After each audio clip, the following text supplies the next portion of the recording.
అడుగడుగున మీ అన్యాయాలను, మీ అక్రమాలను, మీ దోపిడీని, మీ దౌర్జన్యాన్ని ప్రశ్నిస్తున్నందుకే కేటీఆర్ గారి మీద 14 కేసులు పెట్టింది. నిన్న చిల్లర రాజకీయాలు చేయకు రేవంత్ రెడ్డి అంటే కేసు, హౌలా అంటే కేసు.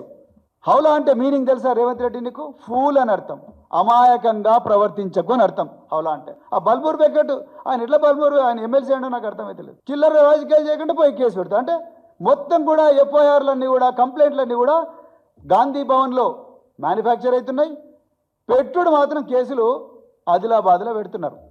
మీరు చూడండి, కొనతం దిలీప్ అని చెప్పేసి బీఆర్ఎస్ గవర్నమెంట్లో కమ్యూనికేషన్ డైరెక్టర్గా పనిచేసిండు. అదే ఆయన చేసిన పాపం. ఈ కొనతం దిలీప్ను, మన్నే క్రిషాంక్ను, వీళ్ళందరి కేసులు కాంగ్రెస్ వాళ్ళు తెలివిగా, పోలీస్ అధికారులు కూడా దయచేసి మీరు గుర్తుంచుకోండి, మీరు తప్పు చేస్తున్నారు. నేను ఒక మాజీ అధికారిగా చెప్తున్నా. అదే కొనతం దిలీప్ మీద, మన్నే క్రిషాంక్ మీద 20 కేసులు, కొనతం దిలీప్ మీద 25 కేసులు. ఇందులో గమ్మత్ ఏంటంటే కొనతం దిలీప్ సొంతూరు వచ్చేసి గుండాల, మోత్కూరు ప్రాంతం, యాదాద్రి జిల్లా.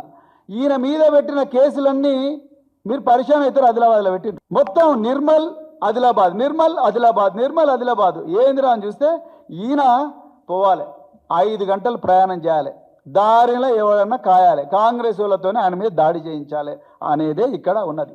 వాళ్ళ తండ్రి రాసిన బుక్కు అమెరికాలో ఆవిష్కరించడానికే హైకోర్టు పర్మిషన్ తీసుకొని లుకౌట్ సర్క్యులర్లు విత్డ్రా చేయించి అమెరికా పోయి వచ్చుటో లేదో ఎయిర్పోర్ట్లో నుంచి పికప్ చేసుకున్నారు నిర్మల్ పోలీసులు.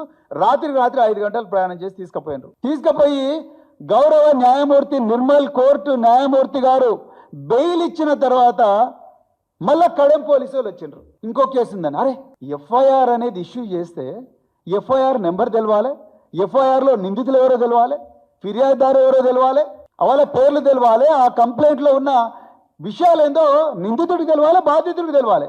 నిందితుడికి ఏం తెలియదు. గౌరవ న్యాయమూర్తి గారు బెయిల్ ఇచ్చిన సంతోషం మీద బయటికి రాగానే 25 మంది పోలీసులు, కమాండోలు, పోలీస్ జీపులు వేసుకొని సిఐలు ఎస్ఐలు అందరూ వచ్చి నువ్వు రా, నీ మీద ఇంకో కేసు ఉంది. అరే అన్ని కేసులు అయిపోయినాయి కదంటే లేదు, ఇంకా 3 కేసులు ఉన్నాయి. మరి ఎఫ్ఐఆర్ అంటే మేము ఇయ్యాం, బయట పోయి తెచ్చుకో. ఇది ఎక్కడి న్యాయం? ఇది ఆటవికి న్యాయం కాదా? అంటే రేవంత్ రెడ్డి పాలనలో ఎఫ్ఐఆర్లు కూడా సీక్రెట్ ఎఫ్ఐఆర్లు అవుతాయి. ఈ సీక్రెట్ ఎఫ్ఐఆర్ల వ్యవహారం ఏంటి? ఎఫ్ఐఆర్ నెంబర్ ఉంటుంది, అది ఎవరికి తెలియదు. బాధితుడు ఉంటాడు కానీ నిందితుడి పేరు రాయరు, సెక్షన్లు తెలివాయి.